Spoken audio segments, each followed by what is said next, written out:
The following program may contain coarse language, violence, nudity, mature subject matter, or scenes which may not be suitable for all viewers. Viewer discretion is advised. All Hit Radio.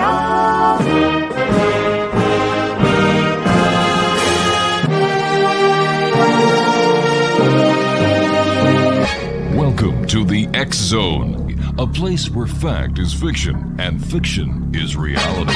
Now, here's your host, Rob McConnell.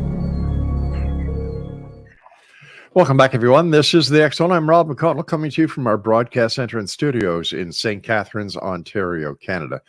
If you'd like to send me an email, xzone at xzoneradiotv.com, on all social media sites, Xzone Radio TV. And we're coming to you tonight on Talkstar Radio Network, Mutual Broadcast Network, the X Zone Broadcast Network, and on Simul TV Channel 32. X Zone Nation, my guest this hour is Jeff Krause, and we're going to be talking to Jeff about UFO investigations and research. Joining me now from the state of California in San Luis. How do you say the name of your darn city?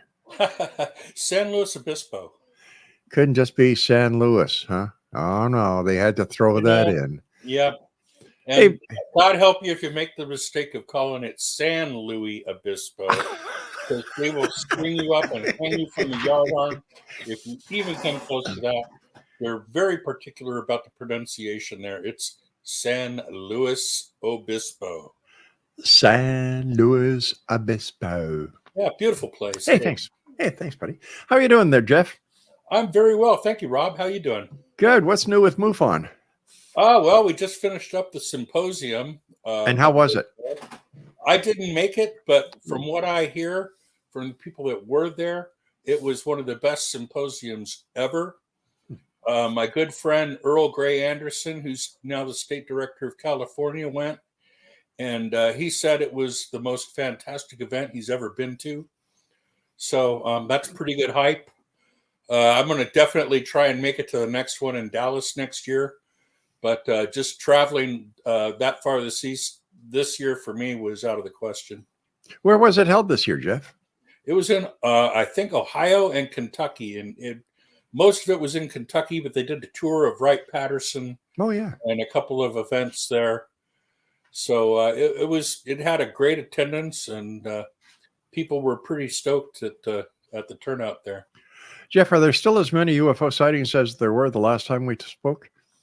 Yes. It's not as much as there were a few years ago, but it's been pretty steady the last couple of years, the same number, pretty steady throughout the months. And, it tapers off a little bit during the months when it's cloudy and overcast because people aren't outdoors as much and don't see the sky as well.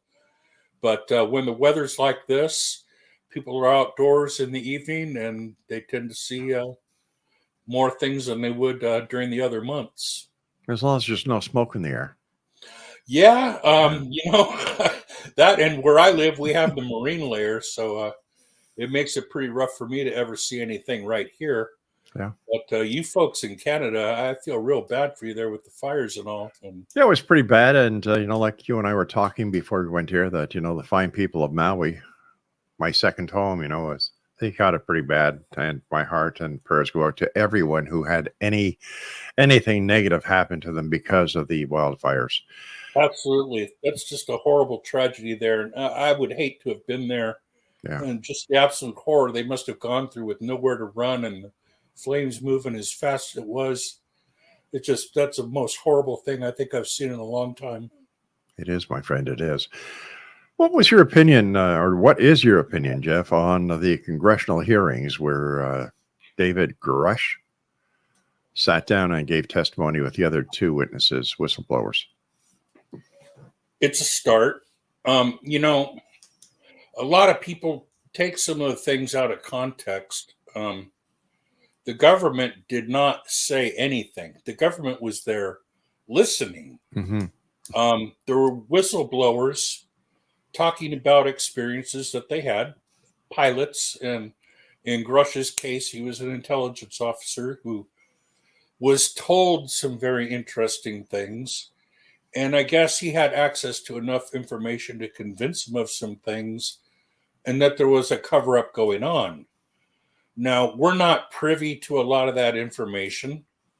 A lot of what he had to tell those people could only be told in a SCIF, which is a secure conference room, with only the congressional people and the whistleblower and whatever secure data they have being reviewed at the time in that room. And nothing leaves the room other than, in the memory of the people that were in there. So, if we ever find out anything that comes from those closed testimonies, I'll be amazed. The government's been really good at 80 years from keeping everything from us. And I really don't expect them to open the floodgates anytime soon with an astounding release of information. Anything that's come out from the government side has been nothing but begrudging agreement that anything released was genuine, but they haven't released any of the videos themselves, and they weren't Right. with the fact that they were.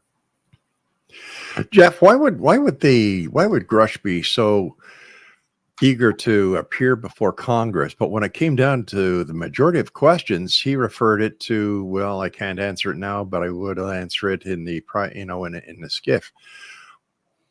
Doesn't that go contrary to what so many people were expecting of the congressional hearings? Well, a lot of people were expecting, incredible things, and frankly, they were overshooting the mark there with their expectations.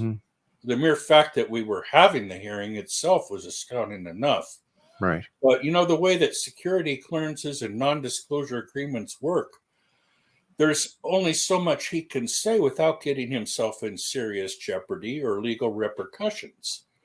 However, a congressman in a closed setting is not actually a violation of the security oath, apparently, and they're able to convey whatever information to people in a congressional setting because they have the authority. They supersede, supposedly, the military or any of the intelligence agencies because supposedly they're the higher authority. But, again, I think it was a really good example of how compartmentalization and security clearances work, because one hand could very easily honestly say they didn't know what the other hand's doing because of the way that security clearances and compartmentalization works. So it's an effective tool, apparently. But how can we take anything that Grush said to be valid when it was all secondhand information? Well, again, like he said, secondhand information, and we have to consider that. We also have to consider, though, his sterling background, the people that vouch for him, and the fact that, he was in a position, obviously, to know. He wasn't just someone walking in off the street who heard something willy-nilly. He was in the place where he was supposed to hear these things. And he didn't have the loose lips to just go flapping off and spread it. He's doing it the right way. He's making people aware that there's more to it, and then looking for the proper way to release that information. But how can we take him, like you were mentioning that you were mentioning that he had a sterling background. Well, what does this say about his character if he goes against the oath that he took to maintain the secrecy and the dignity and everything that he was privy to if he becomes a whistleblower? Well, there's times when you might come into information that perhaps it's better that it is released because maybe there's something involved that, for all we know, is violation of some law or, it's hard to speculate on what we don't know. Yeah. But I'm sure there could be reasons that are pretty valid. And it seems like enough care is being taken to itemize the things and refer to the proper information that's available that relates to it that can be released, so that when it is referred to later in the closed setting, there's enough background of that to give it a basis of credibility. Now, again, we're speculating on a lot of things. Sure. We don't know. But you see, this is what we don't know. But this is what I thought the congressional hearing was to let the people know what they know that the public didn't know. No, that was not the purpose of the congressional hearing. The purpose of the congressional hearing was to get Congress to start investigating these things and find a proper way to investigate the reports credibly without blowback coming on the whistleblowers and witnesses. And I would imagine that a lot of the purpose of the congressional hearing. And I would imagine that everything is going to be subject to tight scrutiny by, national security. I would imagine that any of the loose ends that allowed some of the things to be released or leaked, I'm pretty sure that some of those loose avenues have been tightened up, and it might be a while before we see any more leaked videos or anything of that nature. We might get more testimony, but the few videos that were leaked, I think we really need to treat those as gold, because it might be a long time before we get anything else of that caliber. Jeff, stand by. We've got to take our first break. Exo Nation, Jeff Krause is our special guest, and we're talking to Jeff about UFOs and the research that he has done as a UFO researcher. I'm Rob McConnell. This is the Exxon. Don't go away. I'm sorry, Jeff. There we go. What brought you into the UFO field? Well, as a young kid, I heard stories from my aunt and uncle who lived in New Mexico about the crashes there, which, of course, piqued my interest. The fact that it was something you couldn't talk about probably piqued my interest a little more. But the sightings I had really were what were instrumental in making me devote most of my life into the research. Once you see something like that and you can't explain it, it puts you down, a road for at least looking for some kind of explanation or perhaps knowledge that might explain what it was you saw.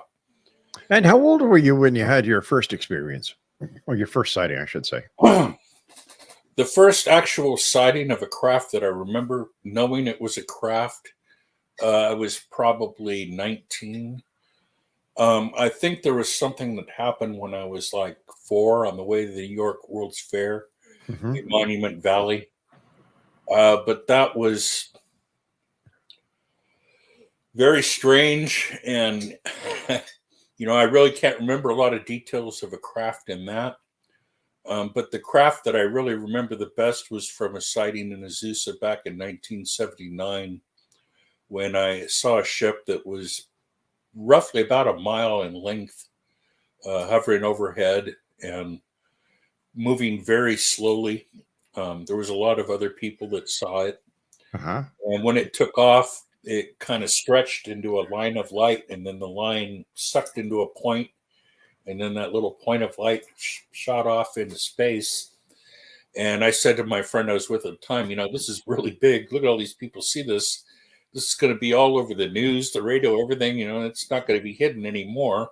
Right. And of course, that was 1979. Do you remember hearing the news about it in 1979? Nope.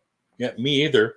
Next day, not a blip on the news. And this was the San Gabriel Valley, heavily populated, most populated area in Southern California, more or less. Unreal. The craft had to have been seen from LA, because from that area in Azusa, you could see the buildings in LA on a good day when there wasn't smog, one of those few days. So this thing was really big. And I know at least 75 people, maybe 150, somewhere in that number, in a rather large parking lot at night, 8:30, still a little bit of ambient light in the air. And they were reacting to it the way, it sounded like a rock concert, whistling, and, sounded like happy, right? People ecstatic, not fear and running or anything like that. And of course, that's why I thought, everyone's going to be talking about this. And, trying to find anyone that saw it back then, I haven't heard of anybody that remembers seeing it back then in '79. So, out of 85 people, nobody had a camera? No, and what's really strange is when you do research into sightings like that, there are a lot of times when there'll be very credible witnesses standing a reasonable distance to an object and see something and be able to describe it in detail. Yet other witnesses, perhaps peripherally, say 45 degrees difference from their view on the object, wouldn't see it. And I think that's pretty strange right there. Yeah. But then it could be an element of cloaking. Could be. Who knows what's responsible for that? I do know that there is a lot of talk of cloaking going on with different ships. And you sent me a video too of that manta, which supposedly can cloak itself. Yeah. About 10 years ago, I had a discussion with a gentleman from the Air Force who was out sneaking a cigarette on a base by the side of a dumpster outside a hangar where he shouldn't have been on the runway. And he heard jets taking off, and it was really loud, the thundering of the engine. And from where he could see in between the hangars, he could see the runway clear. And he kept waiting and waiting, expecting to see this jet come by. And ended up, all he ever saw was the afterburners of the jet as it took off at an angle and disappeared. And so what was that? Was that cloaking? Sounds a little bit beyond stealth or what the public knows of stealth. Right. But this gentleman, very credible individual who I've known for quite a while. He was an officer in the Air Force. And other people at MUFON know him as well. That's something that we talked about 10 years ago as being a fact. So fascinating. Why do you have any idea where these visitors are coming from? In your opinion, is it from one location or multiple locations out there? I would be absolutely shocked if there was only one species coming to visit us. From what is circulated, supposedly there's over 100 different species coming to visit us. Who knows? Maybe that's a fact. I really couldn't tell you. I would think it makes sense because it's a really big universe. I don't think they would all come from one place. I don't think all the people coming here to look at us would look the same. I'm pretty sure that every time you see a little UFO, it didn't make that trip through all the light years by itself. I'm pretty sure it came with some others in a larger mothership, because that's the only way to travel long distances that really makes sense. If you're studying other cultures, you wouldn't just take your Volkswagen up to the desert to study indigenous tribes. You'd take a motorhome and maybe pull a Jeep behind it for your side trips. And I think that's the same way that perhaps other civilizations explore the universe. But if there's over 100 different species, once again, I'm asking you based on your experience, why wouldn't they just make themselves known if they have no ill intent? Well, according to some people, they have let themselves be known. I can't say that because they haven't come to me and had a conversation with me that just isn't credible information. I would take it with a grain of salt. Extraordinary claims to me require extraordinary proof. Sure. But, what's to say that they're not intradimensional or maybe perhaps from under the sea? Our planet's covered mostly by water. We have a pretty good record of land animals and intelligence on there. What if there's a pretty good record for a civilization underwater and they have some kind of intelligence going on down there? Again, that's, something that's not out of the realm of speculation. May not be likely, but it's not impossible. And it's just as easy to build a base on the bottom of the ocean floor or under the seabed as it is anywhere else. And lately, I've had to rethink my thoughts on what exactly these craft can pass through. I've seen documented video evidence of them flying through a mesa and coming out the other side and then going into the ground now. So I have to rethink a lot of the testimonies I've heard and, move a couple of the beads over to the well, maybe side instead of the nuh-uh side. So are we talking that these craft may have the ability to reorganize their atomic structure in order to go through whatever may be in their way? If I could answer that question, I'd be very rich. Yeah, I don't know. But like I've stated many times, when craft go into what, like USOs, and the field allows the craft to go into water without making a splash or slowing down its speed or anything whatsoever, because it doesn't travel by inertia. It's not pushing its way through the air or pushing its way through the water. It's got a different technology that we don't completely understand. We have some ideas on how it might work. Right. I think that whatever's enveloped in this field perhaps is separate from anything outside that field, so it can pass through any substance whatsoever. It seems incredible to think about, but some of the evidence suggests that might very well be possible. And there are plenty of reports of craft just flying into mountains, flying into stones, flying into the ground. And, a lot of people have just chalked that off as hallucination, reflections. And yet, why don't those stories or those reports make the mainstream media so people could actually take the reports of craft going into mountains, going into the mesa, going anywhere into the earth? Why doesn't that make mainstream media? Well, there's video of it on the TV show Hunt for Skinwalker or Secret of Skinwalker. No. I'm not talking about these so-called reality shows. I'm talking about credible news channels.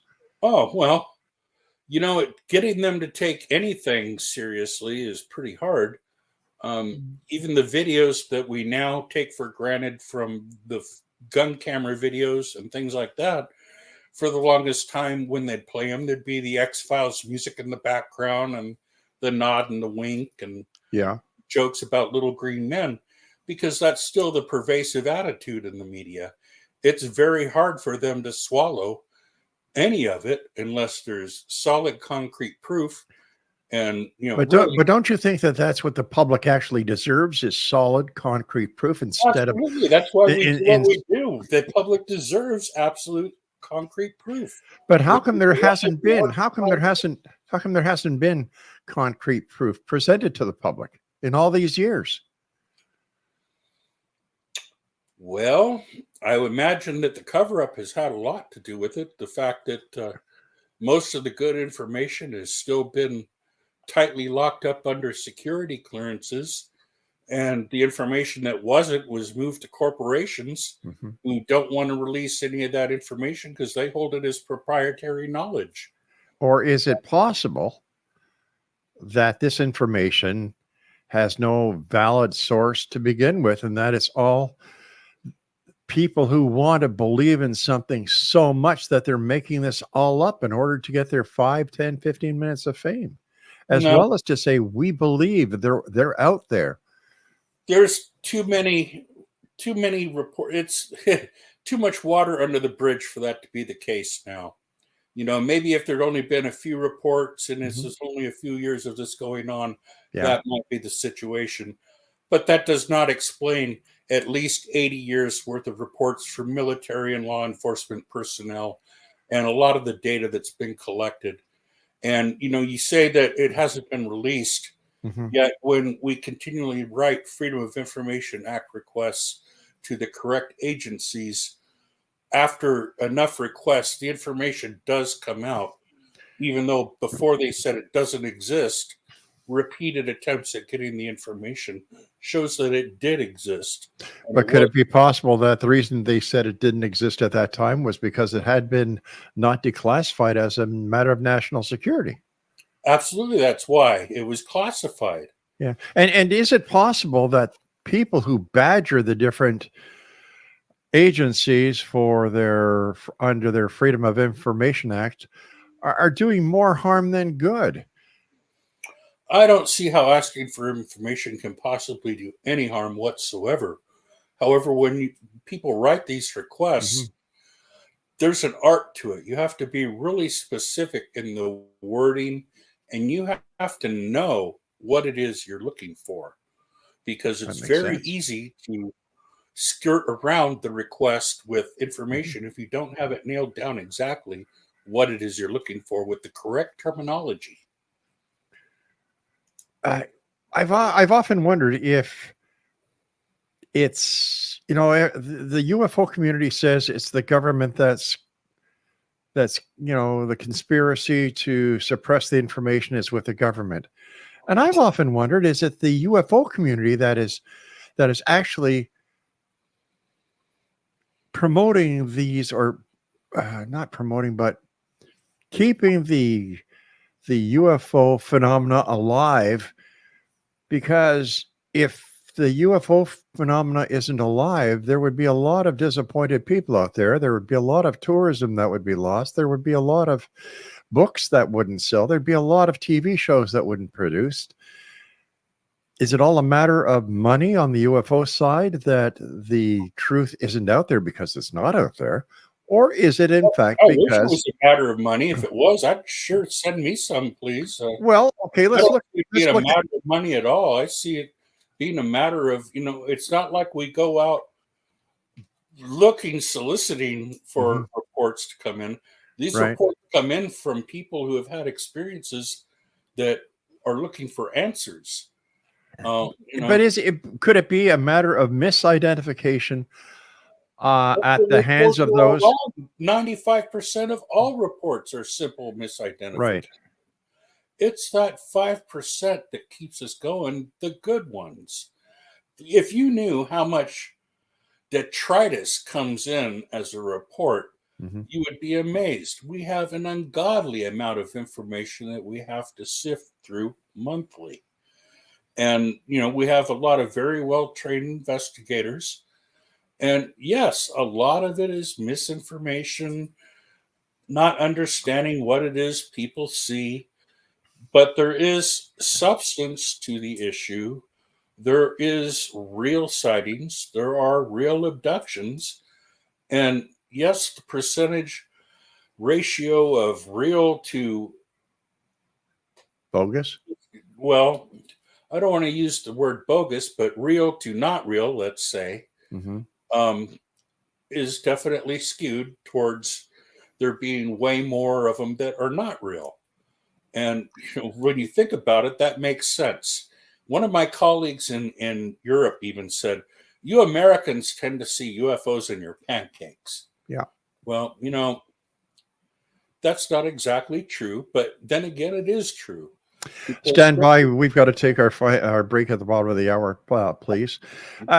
Exonation, Jeff Krause is our special guest, and we're talking about UFOs and things that are in the sky. Are they from outer space? Are they from another planet? Or are they just misidentified experimental aircraft, or even stars and planets?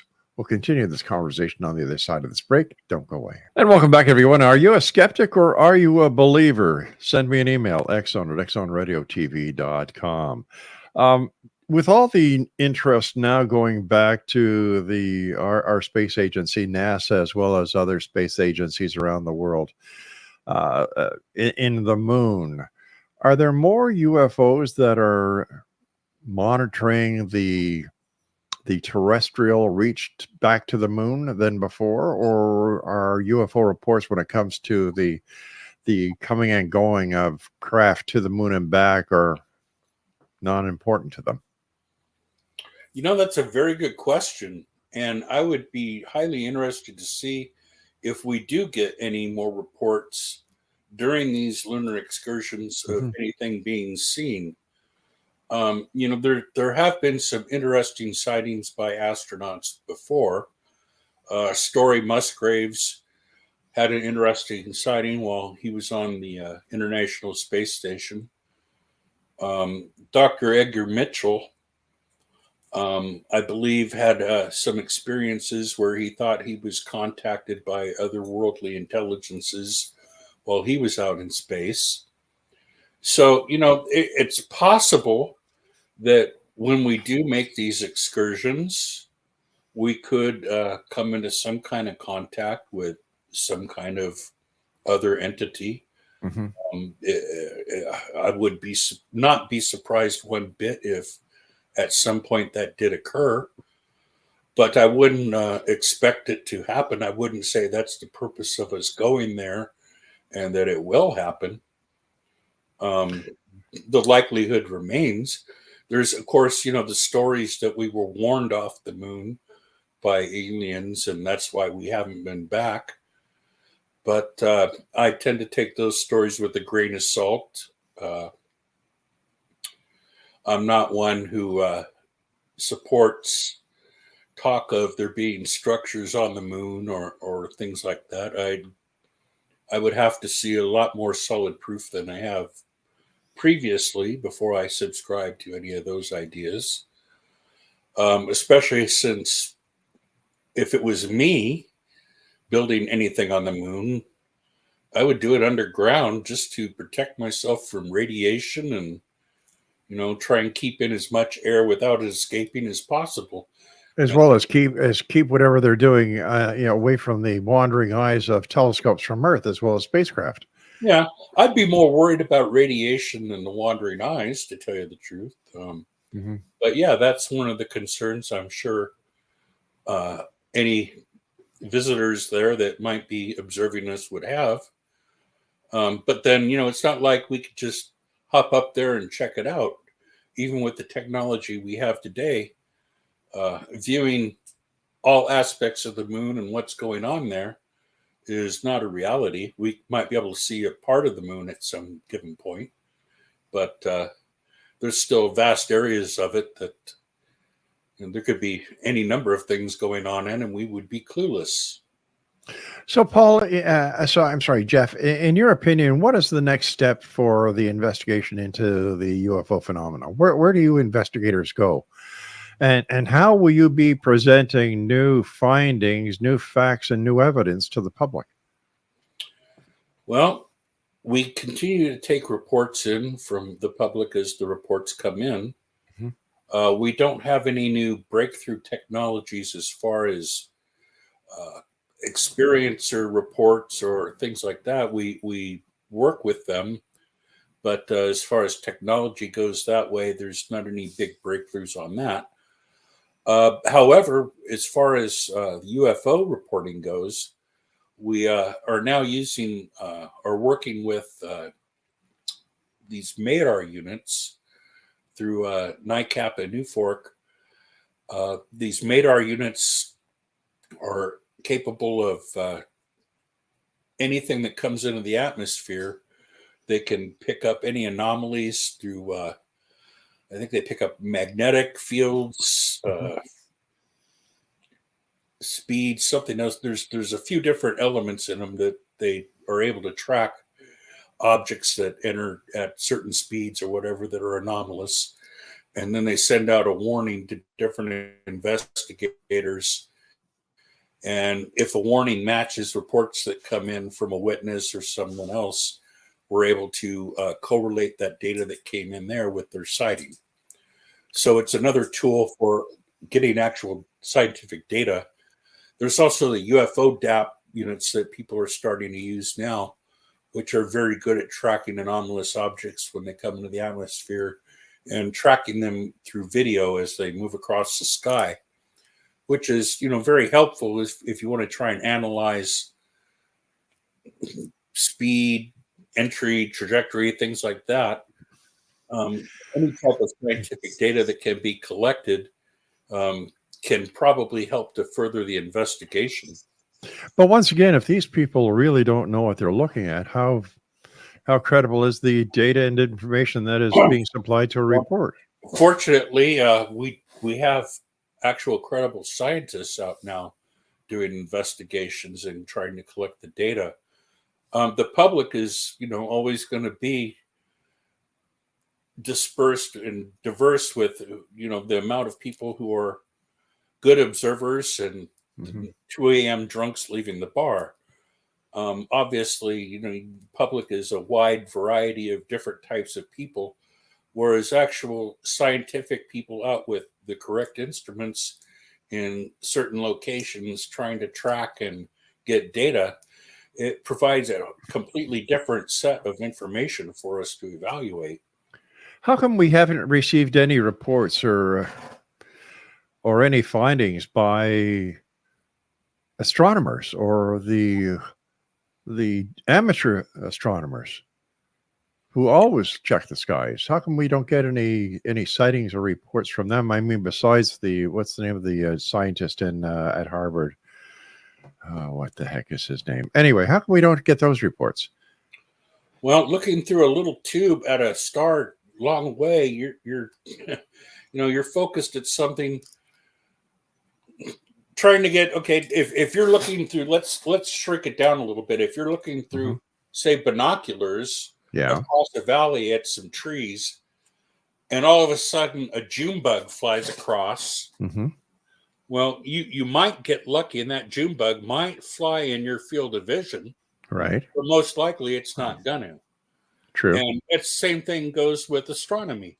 They're out there trying to focus a big telescope on a point way off in the distance, a star, or whatever they're looking at the time. And any number of things can fly in between there, around it, and all over everywhere else. What I was getting at, you were saying scientists are out there, and I thought an astronomer was a scientist. Sure, but there's other types of scientists besides astronomers, Rob. Well, you've got people like astrophysicists. Well, wait a sec. You've got people like Seth Shostak with SETI who's out there, and yet after all these years, SETI's come up with butkus. Well, they've had a couple of interesting moments where they got anomalies. I don't think that's the correct approach. Looking for a radio signal, you're expecting someone else to use our technology and for it to reach us, and us just get lucky enough to catch it that way. And maybe they'll get something someday, but I'm not a big fan of that. There are astrophysicists, though, actually doing research using other tools besides telescopes. They're using radio frequency detectors and spectrum analyzers and different instrumentation to get what readings they can off the sightings that occur when they're there. And what kind of results are they getting? Well, they've gotten some frequency results of 1.6 gigahertz and 1.7 gigahertz at a few different locations. So what does that mean for our audience? Okay, that's a signal that's actually reserved for space communications. And it's a high frequency or high energy frequency that isn't generally open to the public. So for it to be used in some locations, they haven't been able to nail down who it is transmitting that signal, but it's been in anomalous situations where they've had UAP sightings caught on film, thermal imaging, and the signal within the certain gigahertz range at the same time. What that means, I couldn't tell you. They're trying to decipher what it means. But it could mean that it's an experimental aircraft and that it's a military transmission. It could. Yeah. But it could also mean something else. Jeff, as usual, time goes by so fast when you're with us. I want to thank you so much for joining us tonight. Well, your watch must be wrong. We just started. Yeah. I've gone through it. We've gone through a time warp. Jeff Krause is the gentleman's name, Exo Nation, and it's interesting to talk to you, Jeff. And I thank you very much for your time. That's it for this hour, X Zone Nation. I'll be back on the other side of this break as we continue here in the X Zone from our broadcast center and studios in St. Catharines, Ontario, Canada. Tell me, are you a believer in UFOs or are you a skeptic? Did you understand or agree with the scenarios that Jeff, a seasoned UFO investigator, was sharing with us, or are you like me? You want to see the hard evidence? These people are people like you and I. The majority of them are volunteers, and I'm not taking anything away from volunteers. I'm not, because the number of communities around the Canada and the United States use volunteer fire departments, and those guys put their lives on the line for their neighborhoods, friends, and families. But when it comes to UFOs, I think there's a lot of self-proclaimed. Well, let me put it to you this way. I don't know how a lot of these people can call themselves researchers and investigators when they've really taken no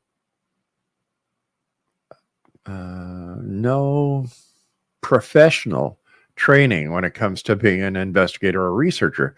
And I, for one, do not believe that anything that MUFON puts out could ever be classified as professional. But that's me. Tell me what you think. X-Zone at xzoneradiotv.com. We'll be back on the other side of this break, unless I'm either taken by an alien or abducted by a bunch of angry UFO researchers or investigators. I'm Rob McConnell. Don't go away.